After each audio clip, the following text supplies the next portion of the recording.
Reza Khalid ini kasir penguasa. Dia teman baiknya Jokowi. Reza Khalid ini tamu VVIP, memegang rahasia para penguasa. Ini bukan korupsi Pertamina, tapi ini adalah korupsi penguasa lewat pengadaan BBM yang merampok uang rakyat. Harus diusut betul-betul. Jokowi sering menyatakan bahwa dia yang membubarkan Petral, bukan. Yang membubarkan itu Sudirman Said. Ini orang ini memang pembohong nih. Dia baru beberapa jam lalu minta menghentikan kasus Papa minta saham. Dengan dinaikannya, tersangka Reza Khalid justru pengendali kekuasaan. Kartu as untuk para tokoh-tokoh politik itu ada di Prabowo. Di sektor migas, ya Pertamina, tepatnya begitu. Mulai dari zaman Orde Baru katanya Pak Reza Khalid ini orang yang susah disentuh oleh hukum. Tiba-tiba saja kejaksaan berani menetapkan yang bersangkutan sebagai tersangka dengan jumlah kerugian keuangan negara cukup fantastik ya, triliunan lah kira-kira seperti begitu Pak Said. Menurut Pak Said nih, apa yang menyebabkan tiba-tiba Pak Reza Khalid ini bisa dijadikan tersangka oleh Kejaksaan Agung? Ini kasus yang sangat besar dan saya akan coba menguraikan supaya publik paham. Pak Bram Samad ya sebagai mantan ketua KPK pasti paham betul anatomi korupsi ini, tapi saya agak paham juga, bukan agak paham, karena hampir 20 tahun saya berada di lingkungan Kementerian BUMN dan Kementerian SDM, dan saya hampir 20 tahun juga bersentuhan dengan Reza Khalid, bersentuhan. Berarti akrab nih Pak Said? Bukan, kayak lawan tanding gitulah. Dia teman baiknya Jokowi. Kita harus mengurai sedikit tentang anatomi siapa pelaku korupsi ini, siapa dia sebenarnya, kenapa Reza Khalid bisa kena. Itu tiga hal yang publik ingin dengar, dan saya pikir karena ini. Pak Said, kalau begitu pertanyaan saya, kenapa Pak Reza Khalid kali ini bisa kena? Karena kan juga disebut-sebut namanya waktu Papa minta saham, tapi pada saat itu kejaksaan tidak berani ya, atau tidak sampai bisa menetapkan beliau. Reza Khalid ini kita kenal, saya menyatakan dia itu bendahara kasir penguasa. Jadi siapapun penguasanya dia kasirnya. Nah, setiap rejim. Ya, kasirnya mulai dari Orde Baru sampai Jokowi. Nah, saya tidak paham apakah Prabowo tidak termasuk yang kasirnya. Karena kenapa dia sentuh? Kenapa dia sentuh? Dugaan positif saya bahwa Prabowo kelihatannya ketergantungannya tidak terlalu tinggi kepada Reza Khalid. Malah saya dapat informasi sebenarnya ada hubungan kekeluargaan dekat, kekeluargaan sedikit dengan Pak Prabowo dari Reza Khalid ini. Tapi dia sentuh juga. Nah, sekarang pertanyaannya kenapa dia disentuh? Nah, publik harus paham Reza Khalid ini adalah orang yang selalu bermain di mafia di Pertamina mulai tahun 2000-an dan timbul tenggelam.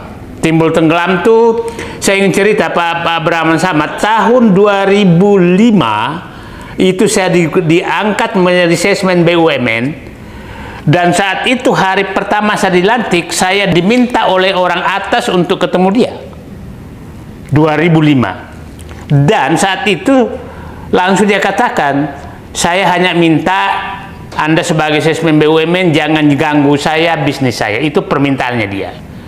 Langsung saya katakan. Dia langsung katakan? Ya. Jangan dulu Pak Said, secara eksplisit dia nyatakan itu sama Pak Said? Ya. Bilang jangan ganggu saya? Minimal jangan ganggu saya tidak akan menganu. Saya bilang begini, selama saya jadi sesmen BUMN, saya akan ganggu Anda. Itu kata-kata Pak Said ngomong begitu? Saya ngomong begitu. Pak Said ngomong? Ya.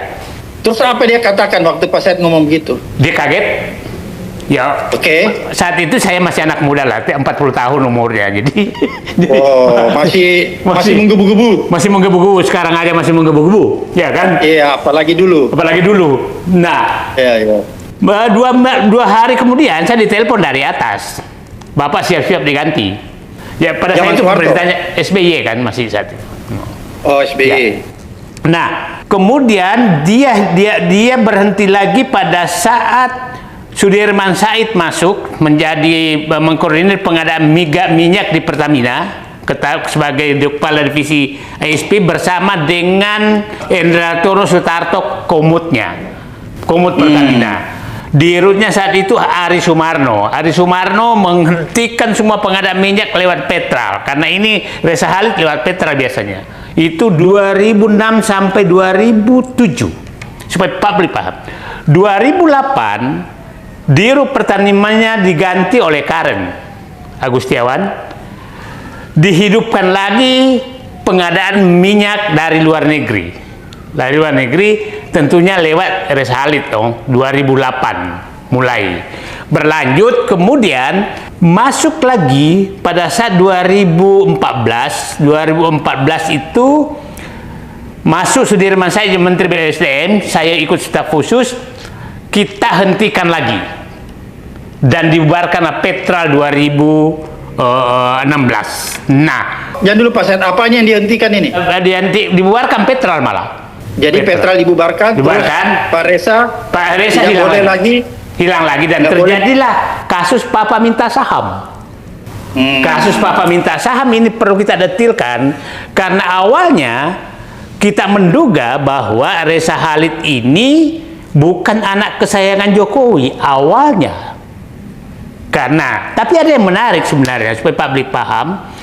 Pada saat Petral mau dibubarkan, Pak Dirman melapor ke Pak Jokowi, Pak, kita mau bubarkan Petral. Ada nada-nada tidak mau. Jadi artinya Reza Khalid sudah masuk lagi ke Jokowi dong. Nah, Pak Sudirman Said itu balik, Pak, gimana dengan Petral? Nah, dia bilang, ya kita tunggu dulu sebentar Pak. Pilihan kita, Pak Dirman, adalah kita jadi pecundang atau pelayan dengan mereka atau kita jadi pejuang. Kita bubarkan. Jadi publik harus paham, Jokowi sering menyatakan bahwa dia yang membubarkan Petral, bukan. Yang membubarkan itu Sudirman Said yang agak bandel sebenarnya. Belum diizinkan 100% langsung dia umumkan pembubaran Petral. Jadi itu Pak Sudirman Said. Nah, setelah itu kejadianlah kasus Papa minta saham. Supaya orang tahu nih Reza Khalid sejarahnya seperti apa sih. Nah, Papa minta saham awalnya kita laporkan karena Papa minta saham itu rekaman permintaan saham oleh Reza Khalid bersama dengan Setia Novanto di kantor di suatu tempat yang direkam oleh Dirut Freeport saat itu, yaitu Ma'ruf Samsudin. Ma'ruf Samsudin ini adiknya Syafri Samsudin. Adiknya Syafri Samsudin. Kemudian rekaman itu kita dapat dan disebutkan di situ bahwa ini karena mau diperpanjang kontrak, maka dua orang ini yaitu Reza Khalid dan Setia Novanto menyatakan minta saham 30% saham dan katanya sebicara dengan Moffat. Nah, dia menyatakan yang ke atas itu 20%, yaitu Jokowi, Presiden dan Wakil Presiden. Dan disebutkan di rekaman itu bahwa yang mengatur ini nanti pembagiannya adalah Luhut Binsar Panjaitan, disebutkan dalam rekaman itu. Nah, pada saat itu mendidih darah kami, kok kayak begini. Nah, akhirnya Pak Sudirman Said melapor Pak Jokowi, Pak, kita harus bongkar. Awalnya bongkar, selamat, kita bongkar. Nah, Pak Abraham Samad paham betul bahwa saat itu saya main juga. Ini karena banyak bergaul dengan Pak Abraham Samad, jadi saya main taktik juga. Rekaman itu 1 jam 17 menit, 1 jam 16 menit. Saya potong-potong hanya menjadi 17 menit.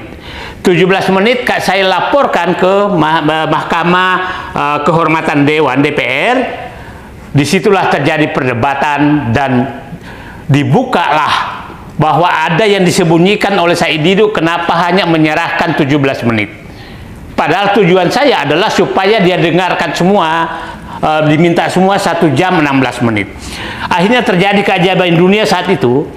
Orang karena menonton rekaman di televisi 1 jam 16 menit karena siaran langsung dari DPR, menonton rekaman dari televisi. Nah, terbukalah semua.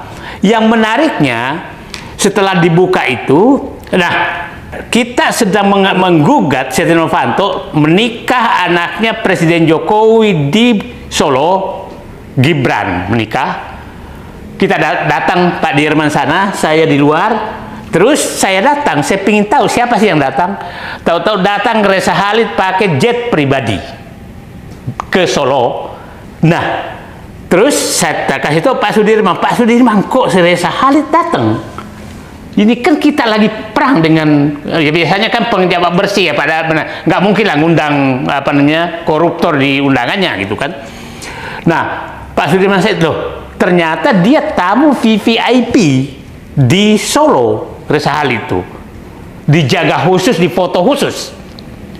Wah, mulai ini saya kok kayak begini nih, kok musuh kita jadi VVIP. Nah, pulang Pak Sudirman nanya ke Joko Widodo, Pak, kenapa Pak Reza Khalid jadi tamu VVIP sementara kita perang? Nah, saya udah mulai curiga, ini orang ini ada main nih antara Joko Widodo sama Reza Khalid nih. Nah, apa kata dia? Nyatakan undangan saya dijual, diatur-atur oleh orang lain. Itu alasannya Joko Widodo. Dalam hati saya, ini orang ini memang pembohong nih. Masa begini aja bohong? Kalau di undangan itu bukan dia yang undang, nggak mungkin dong VIP, nggak mungkin dong minta foto, ya kan? Logikanya. Nah, setelah itu mulai kata-kata jangan dimulai kita dihalangi untuk melanjutkan. Nah, setelah itu kan ada nikahan putranya Setia Novanto. Nah, kita diminta menghentikan kasus Papa minta saham. Kasus Papa minta saham, setelah itu loh kok dihentikan. Nah, sampai saya Pak Sudirman saya menyatakan itu rekaman ada di Said Didu semua. Jadi kalau saya menghentikan pun Said Didu juga menghentikan susah. Nah, saya dipanggil oleh petinggi banget negeri ini, saya menyatakan saya tetap akan jalan walaupun Anda menghilangkan saya akan tetap jalan membongkar kasus Bapak minta saham. Nah, saking pemain wataknya Joko Widodo, sore itu dia konferensi pers sekitar 5:30 menyatakan, aku ora sudi namaku dicatut oleh Reza Khalid. Lah, dia baru beberapa jam lalu melarang kita melanjutkan, kok pura-pura pahlawan. Nah, itulah yang terjadi. Akhirnya setelah itu semakin akrab antara Reza Khalid dengan Joko Widodo. Setiap ada acara Reza Khalid hadir. Nah, loh kok kayak begini? Akhirnya muncullah 2018, kan itu terjadi 2018 terjadilah korupsi ini. Nah, saya sekarang masuk korupsi ini. Korupsi. Pak Said, ya. Pak Said, tunggu dulu.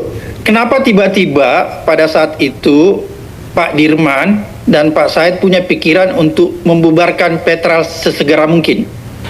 Karena kita sudah tahu bahwa tempat permainannya adalah Petral. Kita sudah tahu bahwa pengadaan, kan begini, impor minyak di Indonesia itu saat itu sekitar 1,5 juta barel per hari. Itu kira-kira 1 juta barel, 1,2 juta barel itu dari Petral. Nah, setelah itu kita audit, ternyata Petral itu semua itu adalah pegawainya Reza Khalid, tanda kutip. Karena semua yang kita audit itu HP itu terkoneksi ke Reza Khalid. Jadi pengendali pengadaan minyak itu Reza Khalid, maka tidak ada yang lain kecuali harus dibubarkan gitu. Nah, itu sebenarnya. Jadi ada bukti dan kita sudah laporkan ke KPK, tapi nggak lanjut saat itu 2000 Pak Abraham Samad udah nggak di situ. 2016 awal itu kita laporkan ke KPK, hasilnya begitu. Nah, itu memang kita mau potong. Nah, sekarang saya mau masuk. Kasus ini menarik Pak Abraham Samad. Kenapa saya kaitkan bahwa ini pasti diatur dari luar? Begini, tersangkanya adalah Hanung Budya. Hanung Budya ini orang yang selalu muncul kalau ada pencalonan direksi Pertamina dari dulu. Dan saya tahu persis dialah pasangan gandanya Reza Khalid dari dulu. Yang menarik Pak Abraham Samad, kasus ini, Hanung Budia itu Direktur Pemasaran Pertamina 2014. Kejadian 2018. Aneh kan? Nah, artinya Hanung Budia walaupun di luar ini ternyata mengatur ke dalam. Nah, yang menariknya lagi, di Pertamina ini tidak ada pimpinan Pertamina yang terlibat. Orang luar, yaitu Reza Khalid dan Hanung Budia, pasangan ganda. Nah, dengan direktur anak perusahaan, artinya korupsi besar ini dilakukan, dikendalikan dari luar. Nah, ini kita pertanyakan, yang mengendalikan siapa? Kenapa saya menyatakan dikendalikan di luar? Satu, jumlahnya sangat besar. Dua, wilayah korupsinya terjadi di seluruh Indonesia. Tiga, Jumlah totalnya berapa Pak Said? 285 triliun. Nah, yang menarik Pak Abraham Samad, ini bukan kerugian negara, ini perampokan uang rakyat. Kenapa? Jadi saya melalui forum ini, mungkin kita harus mengkurangin rakyat untuk menuntut Pertamina, menuntut pemerintah begini. Karena ini kan oplosan, intinya yang kita terima di SPBU itu adalah Pertalite, tapi kita bayar Pertamax. Ya kan? Nah, akhirnya uang kita diperas dong. Nah, Pertamina memeras kita. Nah, pemerintah juga memeras kita karena kita bayar pajak sesuai dengan harga Pertamax, bukan harga Pertalite. Jadi pemerintah juga memeras rakyatnya. Nah, jadi ini bukan kerugian negara, ini perampokan rakyat oleh negara. Perampokan rakyat oleh negara. Dan saya pikir mungkin saatnya kita seluruh rakyat Indonesia pengguna BBM itu menuntut mengembalikan uang kami yang kebayaran lebih dan kerusakan mobil kami, kendaraan kami karena dikasih BBM yang tidak berkualitas. Itu sebenarnya anatomi korupsinya, bukan kerugian negara tapi perampokan uang rakyat oleh pemerintah dan Pertamina lewat ini. Nah, 285 triliun. Bayangkan Pak Abraham Samad, kejadian Pak Abraham Samad sebagai mantan KPK ini anatominya sangat ribet. Bayangkan, ini berlangsung selama 5 tahun di seluruh Indonesia, melibatkan hampir seluruh jaringan SPBU dan Pertamina, dan tidak ada yang tahu. Artinya ini sangat sistematis, sangat terprotek dan melibatkan banyak pihak. Nah, sekarang begini, di dalam pertimbangannya sendiri yang terlibat kan ada 3 anak perusahaan. Satu, Pertamina Shipping Internasional yang mengangkut BBM. Yang kedua, Pertamina Petraniaga yang mendistribusikan BBM ke SPBU.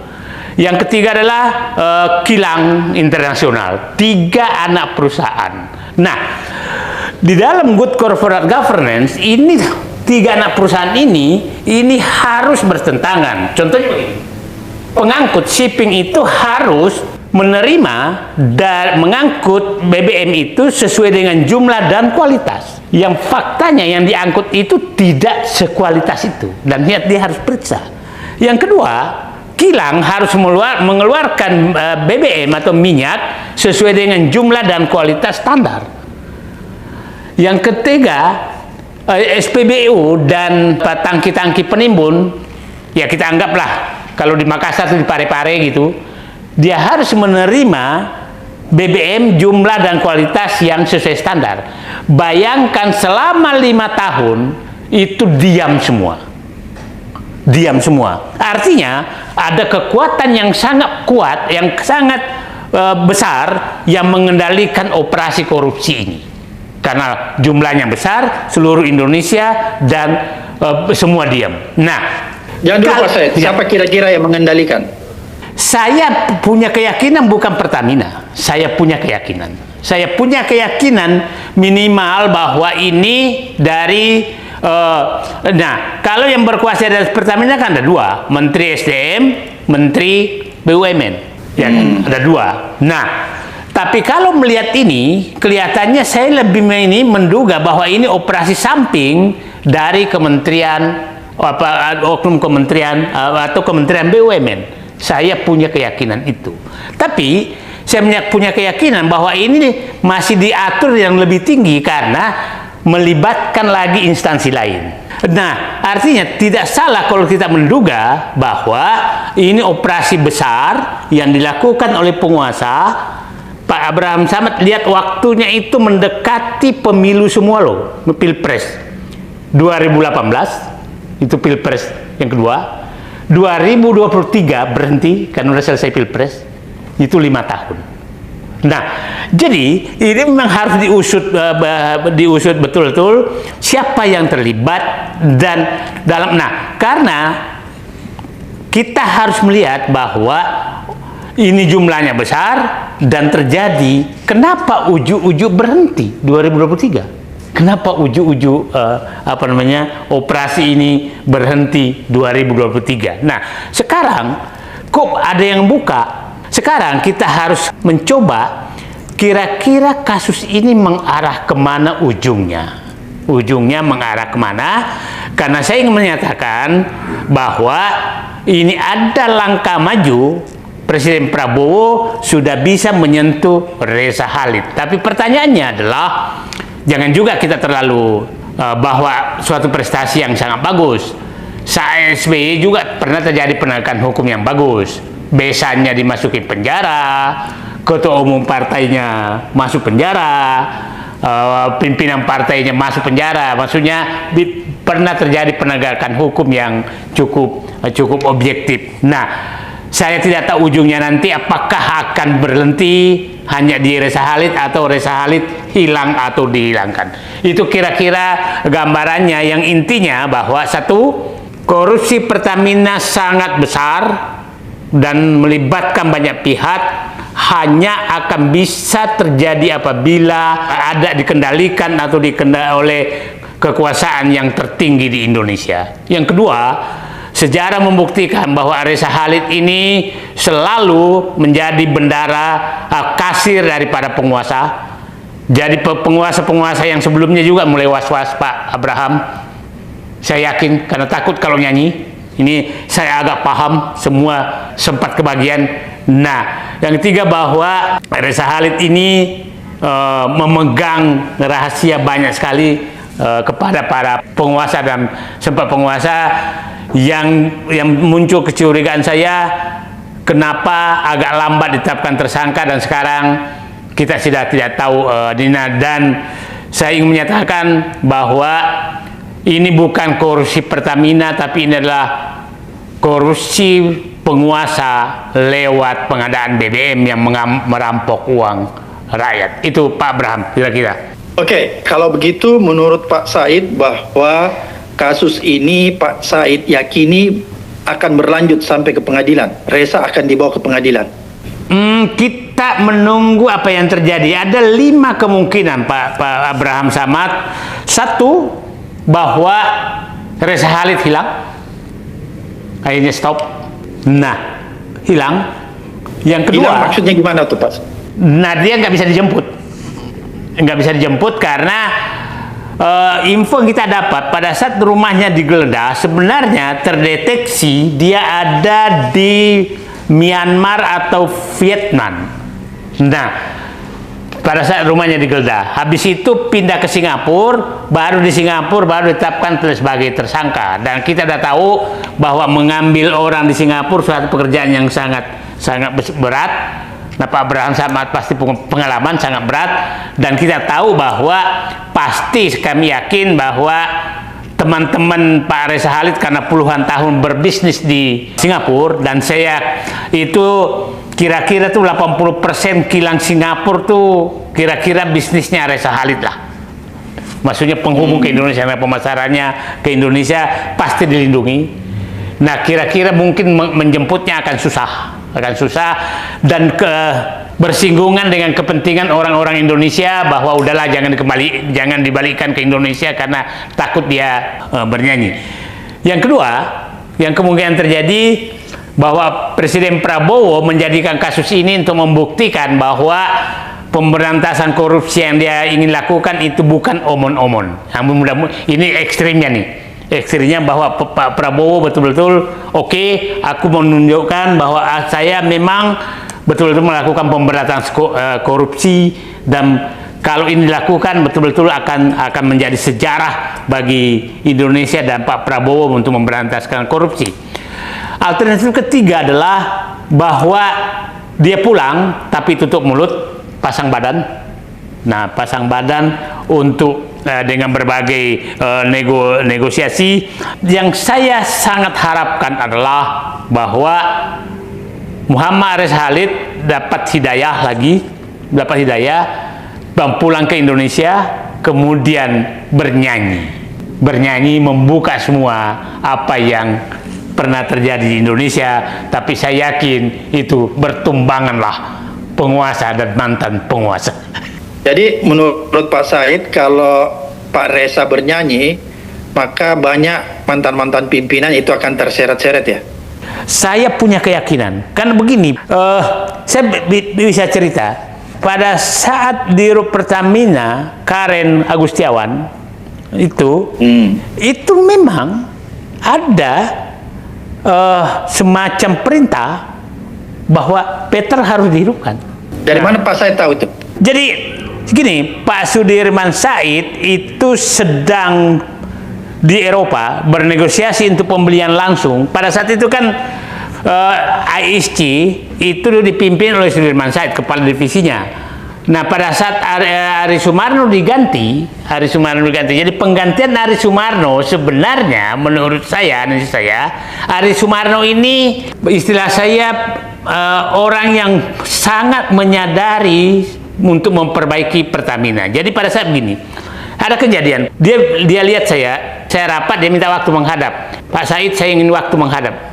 Ada apa? Saya kan anak kecil, kenapa mau menghadap saya? Begini, saya melihat Anda menghadapi tekanan apapun, tapi Anda cuma ketawa terus. Tidak pernah tegang, dimaki-maki di mana. Saya bilang begini. Nah, udah datang ke tempat saya, habis sholat maghrib, saya pakai sarung. Apa rahasianya? Pak Ari Sumarno, manusia itu harus hanya antara hati, mulut, dan tangan satu arah, maka Anda happy. Nah, disitulah menyatakan saya akan tegakkan kebenaran di Pertamina. Nah, disitulah dia melakukan perbaikan dengan Endriartono Sutarto. Kenapa saya harus menyebutkan nama ini, Pak Bram Samad? Bahwa menunjukkan bahwa Indonesia itu masih ada orang baik loh. Endriartono Sutarto tuh dia minta mengundurkan diri sebagai komut Pertamina. Terus saya tanya, Pak Endriartono, kenapa Bapak mundur? Gajinya kegedean, kerjaanku nggak ada. Itu kata-kata mantan Panglima ya? Mantan Panglima TNI. Jadi, nah, masih ada orang seperti itu. Perlu kita ceritakan orang baik, bahwa ada orang baik seperti itu gitu. Nah, ya, mereka melakukan itu dan menugaskan Sudirman Said sebagai buldosernya untuk memperbaiki Pertamina. Dan diberhentikanlah Sudirman Said oleh Karen Agustiawan. Dan saya yakin perintah itu pasti dari atasannya Karen. Nah, jadi setelah itu Reza Khalid hidup lagi, gitu loh Mas. Jadi begitu terus. Oke, Pak Said, ini kan tadi Pak Said katakan bisnis Reza ini di Pertamina ini kan sudah berpuluh tahun ya, dari rejim ke rejim. Ya. Dan selalu bisa merapat di rejim mana saja. Ya. Bisa nggak Pak Said menceritakan sedikit secara gamblang, bahasa yang sederhana, bagaimana sih modusnya yang dia lakukan itu? Begini, kita tuh kan ada 3 bisnis. Pengadaan crude, pengadaan BBM, penjualan crude kita ke luar negeri. 3 bisnis yang terjadi. Nah, ini memang harganya sangat tergantung. Dan begini, seperti umpamanya pengadaan BBM. Pengadaan BBM kan selalu menyatakan rumusnya MOPS plus alfa. Maksudnya itu harga rata-rata ditambah alfa. Dan yang saya sangat protes saat itu adalah dia main bahwa harga rata-rata harga itu harga kilang Singapura. Jadi berapapun harga kilang Singapura itu yang kita beli. Nah, itu masuk undang-undang APBN loh, bayangkan. Nah, bayangkan saya pernah diusir oleh Menko pada saat itu karena saya ngotot tidak mau pakai rumus itu. Saya ingin menggunakan rumus BBM termurah di dunia itu yang tempat kita beli. Jam 11 malam datang Menko, saya minta saya duduk keluar sekarang. Nah, maksudnya itulah bagaimana Reza Khalid bisa mengatur. Dan saya tahu persis menteri itu adalah menteri yang dekat sekali sama Reza Khalid. Jadi formula pun dia tetapkan. Formula harga dia tetapkan. Coba Pak Abraham Samad, kalau harga BBM saja itu kan kira-kira $150 per barrel. Impor kita 1 juta barrel. $150 jadi sekian juta barrel per hari. Itulah bisnis dia. Nah, kita tidak pernah bisa mengecek berapa harga sebenarnya. Nah, dari situlah jadi mengatur itu gampang karena dia betul-betul mengatur penguasa, menemukan formula. Nah, demikian juga tentang, kan begini, crude kita kan, crude Indonesia itu berbeda-beda kualitasnya, tidak ada standar harganya. Sehingga berapapun dijualkan itu adalah hasil negosiasi dan mereka yang bernegosiasi. Sama halnya membeli crude dari luar. Crude dari luar kan, nah itu ruang permainannya sangat tinggi. Seperti umpamanya harga minyak sekian, tapi itu kan hanya standar. Beda $1 lumayan, $5 lumayan. Nah, itu permainan yang sangat tinggi. Nah, dan itulah formula yang dikuasai oleh mafia minyak, yang pasti mafia internasional tahunya juga lewat Reza Khalid pasti aman. Karena semua aturan bisa diatur. Semua aturan bisa dibuat, gitu loh. Oke, berarti kalau begitu Pak Said mensinyalir bahwa kalau Reza Khalid ini semua aturan-aturan, semua regulasi yang berkaitan dengan bisnis minyak itu mereka bisa atur dengan seenaknya ya? Iya, yang menarik dulu tuh kan hanya sampai 2018 dia kan hanya bermain sampai mensuplai dan menjual, tidak masuk kepada kilang. 2018 yang korupsi terjadi masuk di kilang loh, dia udah ngatur kilang, dia ngatur distribusi. Dia sudah bisnis di distribusi. Itu kemajuan korupsi yang sangat maju karena dia sudah menipu rakyat. Jadi ini bukan korupsi, ini penipuan rakyat Indonesia oleh Reza Khalid dan kawan-kawan. Nah, jadi kalau dulu kan hanya berbisnis dengan Pertamina, ini menipu rakyat memakai Pertamina. Terlalu jauh karena dia udah punya kilang. Nah, regenerasinya sangat bagus, anaknya punya kilang sekarang kan. Ya, bapaknya dulu hanya pedagang, anaknya punya kilang. Kilangnya di mana itu Pak Said? Di Banten tentang tangki. Tangkinya di sana. Dulu kan kilang itu kan di Singapura kan? Kilang dulu pakai kilang Singapura. Nah, hanya dagang. Hanya dagang. Sekarang kilang juga dia sudah punya ya? Dia sudah mengendalikan ya? Udah mulai, tapi sekarang dan keterbukanya ini selesai. Kalau menurut prediksi Pak Said nih, ujung dari kasus ini bagaimana kira-kira? Apakah akan menjerat orang-orang atau aktor intelektual? Atau sampai di Reza Khalid aja? Saya punya keyakinan justru Reza Khalid nggak bisa ke Indonesia dan berhenti. Hanya itu, karena ini terlalu banyak di apa namanya resiko yang bisa muncul. Tapi sangat tergantung kepada Prabowo. Sangat tergantung kepada Prabowo, sangat tergantung pada Kejaksaan Agung, karena pernyataan kejaksaan sekarang mulai agak kendor. Ini belum tentu bisa dijawab, kita nggak tahu ada di mana sekarang, bukan lagi di Singapura. Sudah menyatakan kita nggak tahu ada di mana sekarang, jadi mulai turun lagi gitu. Jadi begitu penjelasan kejaksaan ya? Ya, mulai kendor lagi. Kemarin kan menyatakan di Singapura, sekarang mulai menyatakan nggak tahu di mana sekarang. Jadi ya, saya beberapa hari lalu ketemu petinggi Kejaksaan Agung di suatu acara pernikahan dan saya menyatakan, Pak, saatnya Bapak bertindak. Sudah terlalu lama hukum digunakan untuk merusak negara. Belum tentu, itu kata-kata saya. Terlalu lama, saatnya Bapak bertindak. Tapi saya paham betul ya bahwa sangat tergantung Bapak Presiden kalau ini korupsi sangat apa namanya, bobot politiknya sangat tinggi. Oke, kalau bobot politiknya sangat tinggi, kan Pak Said katakan bahwa kasus minyak, kasus yang melibatkan Reza Khalid ya? Yap. Reza Khalid ini bobot politiknya sangat tinggi kan? Sehingga Pak Said mengatakan ini agak susah dibongkar secara utuh. Dan menurut Pak Said, kemungkinan besar kasus ini akan menguap. Reza tidak akan mungkin bisa dibawa pulang ke Indonesia untuk diadili, kira-kira begitu. perkiraan saya demikian. Mudah-mudahan perkiraan saya salah, tapi saya menyatakan ada kemajuan bahwa Presiden Prabowo dari sekian presiden, sebenarnya Pak Rizal ini sejak Pak Harto, cuma timbul tenggelam terus gitulah. Nah, kalau di antara Pak Harto itu kan periodenya pendek-pendek kan, belum sempat main Habibie, Gus Dur, Megawati, itu belum sempat main. Tapi setelah itu main lagi. Nah, jadi saya yakin tidak sedikit mantan penguasa dan penguasa sekarang sedang keringat dingin juga. Jadi sebenarnya kartu as itu ada di Prabowo sekarang. Kartu as ada di Prabowo.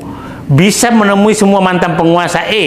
Kalau lu ganggu gua buka nih kasus. Ya kan? Untuk perbaikan negara. Itu sebenarnya karena hampir semua yang itu tokoh politik tuh adalah utang budi kepada Reza Khalid. Jadi kalau Pak Prabowo, nah sekarang saya menyatakan dengan dinaikannya tersangka Reza Khalid justru pengendali kekuasaan, kartu as untuk para tokoh-tokoh politik itu ada di Prabowo. Kenapa saya menyatakan demikian? Tidak mungkin Prabowo logikanya berani mentersangkakan Reza Khalid kalau dia juga dosanya terlalu besar atau utang budinya kepada Reza Khalid besar. Mungkin saja ada tapi mungkin kecil. Gitu loh. Jadi nah ini sebenarnya ya betul-betul Pak Prabowo uji nyalinya ini. Sekarang semua mantan penguasa itu, mantan penguasa itu ada di tangan Prabowo karena dia berani mentersangkakan Reza Khalid. Oke, jadi kalau begitu sebenarnya ini bukan keberanian Kejaksaan Agung ya, tapi ini karena prestasi Pak Prabowo ya. Nah, karena saya yakin prestasi Pak Prabowo nih, karena ini Jaksa Agungnya sih nggak mungkin berani terlalu jauh itu kalau ini. Nah kita beginilah, kan sempat kendor Pak Abraham Samad kan, setelah kita paham betul kan Menteri BUMN datang ke Kejaksaan Agung kan sampai malam-malam kan, akhirnya besoknya kan langsung ada pernyataan pers kan. Nah, itu juga menunjukkan ini kadang tangan Allah bekerja.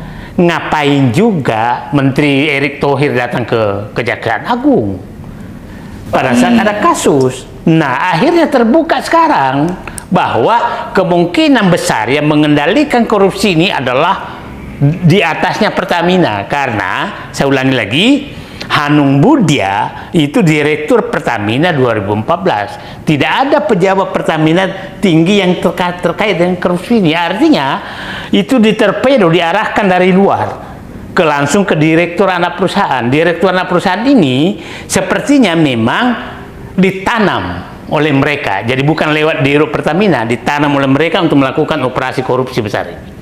Oke. Berarti kalau begitu Pak Said masih belum punya harapan yang besar ya terhadap kasus ini bisa membawa Reza Khalid ke meja persidangan. Kalau Pak Prabowo mengutamakan timbul lagi lebih menonjol persatuan tanda kutip di tengah kebobrokan daripada memperbaiki bangsa ke depan, maka yang dipilih adalah udahlah nggak usah pulang. Tapi kalau Pak Prabowo memilih bahwa ini titik awal memperbaiki bangsa dan menghubungi kepada tokoh-tokoh politik yang selama ini menjadi pasien tanda kutip Reza Khalid, pokoknya lu diam. Kalau lu nggak diam atau ganggu-ganggu saya, maka aku minta Reza Khalid nyanyi. Kira-kira begitu. Jadi kartu as ada betul-betul di Prabowo.